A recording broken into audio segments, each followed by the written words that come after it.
Mon amour, tu as une mine affreuse vraiment. Ça a été une journée très longue. C'était ta première journée de consultation individuelle, n'est-ce pas? Comment cela s'est-il passé? Les gens sont-ils venus? Oh, ils sont venus. Ils sont presque tous venus. Un après l'autre. Comme si une digue s'était rompue. J'ai écouté des heures durant. Et chérie, ce que j'ai entendu, c'est un naufrage spirituel total. Raconte-moi alors. Frère Albert, un ancien, m'a avoué qu'il n'arrive plus à prier depuis des mois. Il dit qu'il parle dans le vide. Sœur Dorcas, elle pleurait, son mari est accro au jeu. Il passe ses nuits sur des sites de poker en ligne, ils sont criblés de dettes. Et ce n'est que le début. Il confesse des addictions, des haines familiales, des pratiques. Mon amour, certains mènent une vie si éloignée de l'évangile qu'on dirait des païens. Mon chéri. Et le pire, c'est que je les ai regardés, et je me suis demandé. Par où commencer? La tâche est si immense. L'Église n'est pas malade, chérie, elle est en coma spirituel. Face à tout ça, je me suis senti submergé. D'un coup, comme si toute ma motivation, toute ma foi s'écoulait de moi. Je me suis demandé, suis-je à la hauteur? Dieu, as-tu vraiment m'appelé pour ça? Samuel, regarde-moi. Tu n'es pas leur sauveur. Tu n'es qu'un canal. Le médecin divin, c'est Christ. Toi, tu n'es que l'infirmier qui applique le pansement et administre le remède qu'il a prescrit. Mais le remède, la parole, elle semble si faible face à de tels mots. La parole de Dieu n'est jamais faible. Elle est vivante et efficace. Tu as semé aujourd'hui, tu as écouté, tu as conseillé, tu as prié. Maintenant, laisse le Saint-Esprit faire son travail dans les cœurs. Tu ne verras peut-être pas la pause demain, ni la semaine prochaine. Mais elle viendra. N'oublie pas, tu n'as pas été appelé pour réussir par tes méthodes, mais pour être fidèle. Le succès, c'est l'affaire de Dieu. Ta fatigue est normale. C'est le poids de la compassion. Mais ne la laisse pas se transformer en découragement. Demain, tu te lèveras, et tu continueras. Un jour à la fois. Une âme à la fois. Merci, ma femme. Dieu t'a vraiment donné à moi comme une aide précieuse. Tu sais quoi? Quoi, mon amour? Je t'emmène manger quelque part. Là maintenant, ce soir. Oui, là maintenant, ce soir. D'accord, mon pasteur.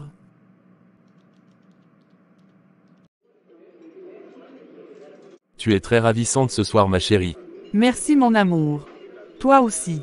Tu es la vraie lune qui illumine ma soirée. Waouh, ça fait longtemps que j'ai pas entendu de telles paroles.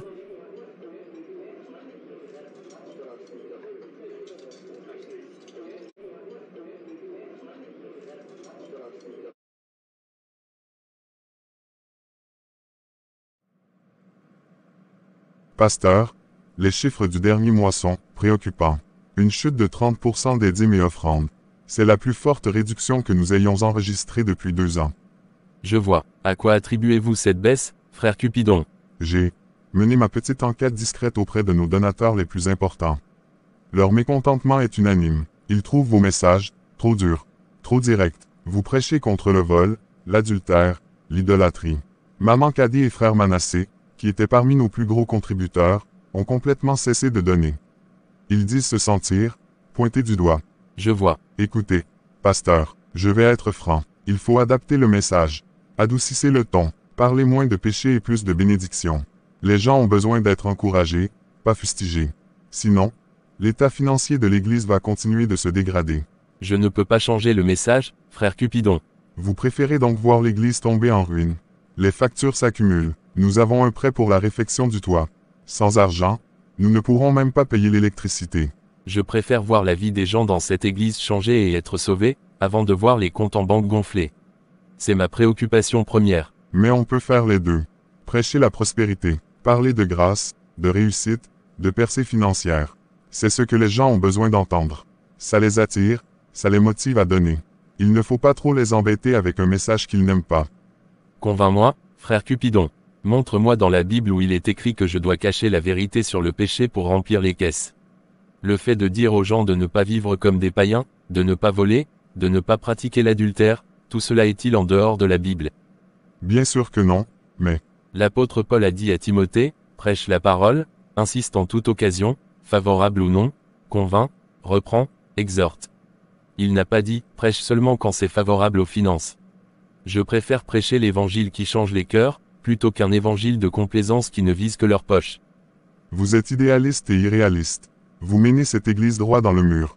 Non, frère Cupidon, c'est le compromis qui mène les églises dans le mur. Un mur bien plus solide que celui dont nous avons besoin pour le toit. Un mur d'hypocrisie et de tiédeur derrière lequel les âmes meurent en silence. Les comptes peuvent être dans le rouge, mais si les cœurs sont lavés et transformés, alors nous sommes riches. Très riches. Je vois que nous ne sommes pas sur la même longueur d'onde. Je ferai mon possible pour gérer cette crise à ma manière. Mais je ne peux pas faire de miracle. Frère Cupidon, prions ensemble. Prions afin que Dieu pourvoie, selon sa richesse, et selon sa volonté. Je prierai pour que la raison vous vienne, pasteur.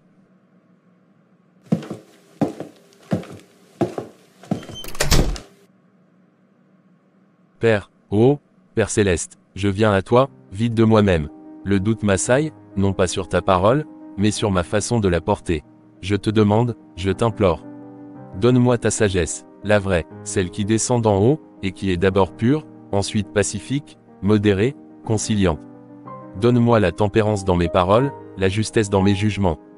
Que mon zèle ne soit pas un feu dévorant qui brûle, mais une lumière qui guide. J'ai cette conviction, Seigneur, si forte au fond de mon cœur, que l'évangile que je prêche, cet évangile qui appelle à la repentance, à la sainteté, à la rupture avec le péché, c'est ce dont ils ont besoin. C'est le remède à leur mal. Je le sens à 100%. Mais qui suis-je, mon Dieu, pour en être si sûr? Tes voies ne sont pas mes voies. Tes pensées sont tellement plus hautes que les miennes. Et si je me trompais? Si mon intransigeance éloignait ce que tu veux attirer? Si ma rigidité brisait le roseau à demi rompu et éteignait la mèche qui fume encore? Alors, parle, Seigneur. Parle, car ton serviteur écoute. Corrige-moi, ajuste ma vision. Si c'est mon orgueil qui se cache sous des appels à la sainteté, démasque-le. Si c'est ma propre blessure qui parle trop fort, guéris-la. Je ne veux pas être un obstacle sur ton chemin. Je ne veux pas être un pharisien des temps modernes, confondant ma vérité avec la tienne. Alors, je m'accroche à cette seule promesse, si quelqu'un manque de sagesse, qu'il la demande à Dieu, qui donne à tous simplement et sans faire de reproches, et elle lui sera donnée. Je la demande, Seigneur. Je la reçois par la foi. Maintenant. Il ne changera pas son message, Manassé. Je lui ai parlé. Il est ferme comme un roc. À mon avis, il préfère voir l'Église fermer ses portes que de compromettre ce qu'il appelle la vérité. Un roc, tu dis. Même les rocs finissent par se fissurer. Il suffit de trouver la bonne pression. Continue de lui mettre la pression. Les factures qui s'accumulent, les membres qui se plaignent. Fais-le douter, use-le. Non, ça ne marchera pas. Je te dis qu'il n'est pas comme les autres. Michel était orgueilleux, Thomas était faible, Jacques était cupide. On pouvait les tenter, les corrompre. Lui, il n'y a rien à saisir. Il est transparent. Et ça me terrifie. Je ne veux plus continuer cette comédie. Tu ne veux plus. C'est trop tard pour faire marche arrière, Cupidon. Tu es dans le bateau jusqu'au cou. Depuis le début, qui a aidé à détourner les fonds pour la toiture sous le pastorat de Jacques. Qui a falsifié les comptes pour que Thomas puisse cacher ses dettes de jeu. Ton nom est sur tous les papiers. Je me suis repenti. J'ai essayé de me racheter. Tu ne t'es repenti que quand tu as cru que le nouveau pasteur serait aussi malléable que les autres. Maintenant que tu vois qu'il est intègre, tu as peur. Trop tard, tu ne peux pas t'arrêter. Il faut que tu restes dans le bateau et que tu rames avec nous. Sinon, Quoi? je balance tout, les détournements, les faux en écriture.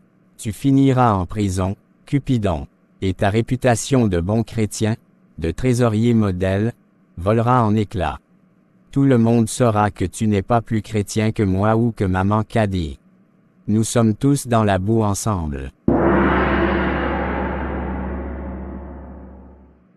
Que veux-tu que je fasse? Mentir. Continue, fais ton petit trésorier fidèle. Mais trouve un moyen de le faire plier. Use-le financièrement. Semez la discorde parmi les anciens. Fais en sorte que chaque jour soit un combat pour lui. Tout le monde a un point de rupture. On va juste devoir pousser un peu plus fort avec celui-là. Alors, que dit Cupidon? Le vent a-t-il tourné dans notre sens? Cupidon, il a voulu jouer les repentis. Il avait peur, il voulait arrêter. Et? Je lui ai rappelé les dettes de sang qu'il a envers nous. Les comptes falsifiés, l'argent détourné. Je lui ai fait comprendre que s'il nous lâchait, Il finirait derrière les barreaux. Il est rentré dans le rang. Bien, mais il est faible, il faut le surveiller. La peur est un bon aiguillon, mais elle peut aussi pousser un homme à faire des bêtises. Il faut intensifier la pression sur le pasteur. De tous les côtés, que ses fidèles se plaignent de sa rigidité, que ses comptes soient dans le rouge, que son sommeil soit hanté, qu'il se sente seul, incompris, assiégé. Cupidon va s'occuper du côté financier. Et pour les fidèles, j'ai déjà des oreilles qui répandent la rumeur qu'il est trop sévère, qu'il va faire fuir tout le monde. Ce ne sera pas assez. Cet homme a une armure spirituelle. Les petites flèches du découragement ne suffiront pas. Il faut une tempête. Un ouragan même. Je ne vais pas abandonner. Loin de là. Cette nuit, je vais entreprendre un voyage. Un voyage astral. Un voyage astral. Où tu vas? Je vais quitter mon corps. Je vais descendre. Plus loin que la dernière fois. Je vais me rendre dans les régions inférieures, là où résident les entités de la disette, de la stérilité et de la malédiction familiale. Les fléaux. Exactement. Je vais parler avec eux. Je vais négocier, et je vais les envoyer en expédition. Une expédition directe vers la maison du pasteur. Ils vont traverser ses murs. Ils vont s'infiltrer dans son sommeil, dans ses pensées, dans l'air même que sa femme respire. Nous allons attaquer son foyer, sa paix, son dernier refuge. Quand son propre foyer deviendra une forteresse assiégée de l'intérieur, nous verrons si sa foi tiendra toujours aussi ferme. C'est risqué. Ces entités-là sont difficiles à contrôler. Je ne veux pas les contrôler. Je veux juste les lâcher. Comme on lâche des chiens affamés. Maintenant, laisse-moi. J'ai un long voyage à préparer. Que le succès soit à nos côtés. L'énergie du grand maître transporte-moi, jusqu'aux entrailles de la terre.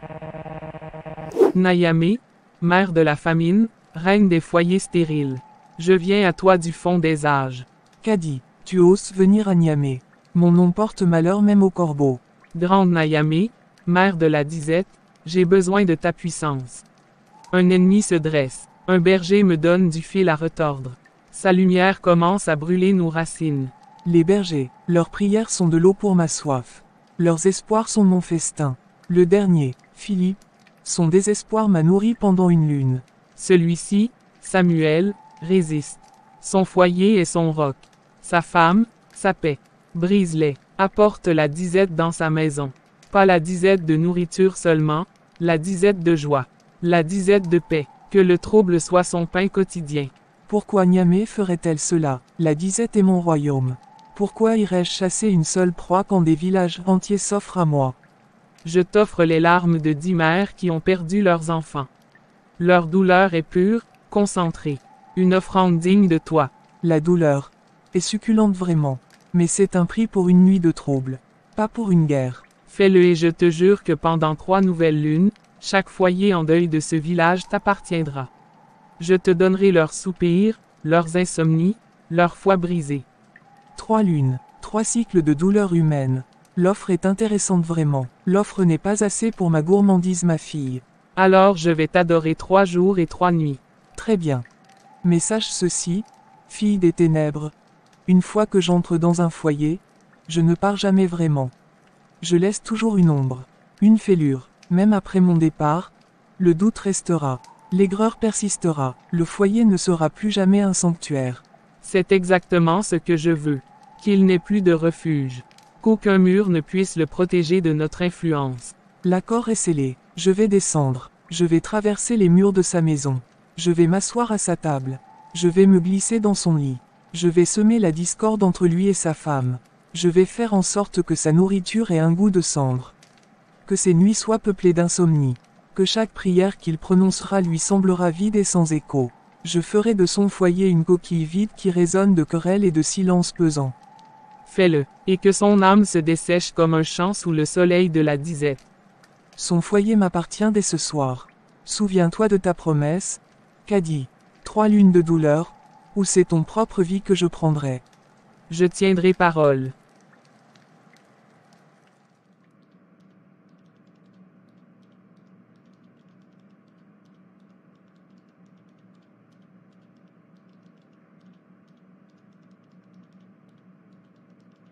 Me voilà, mon amour.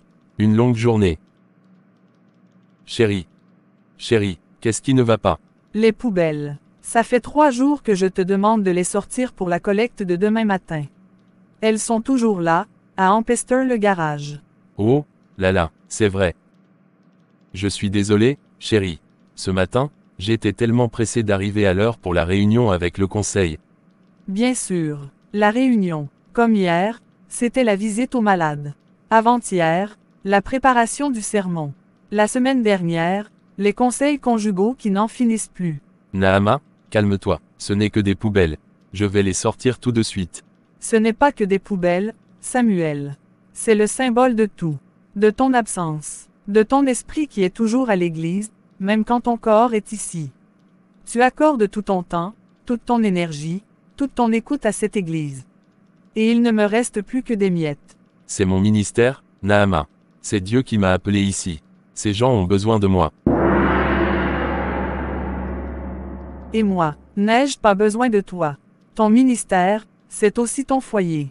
Ta femme. Qui suis-je à tes yeux, Samuel? Qui est-ce que tu m'as seulement regardé ces derniers jours? Est-ce que tu m'as serré dans tes bras? Mais c'est une saison difficile, Naama.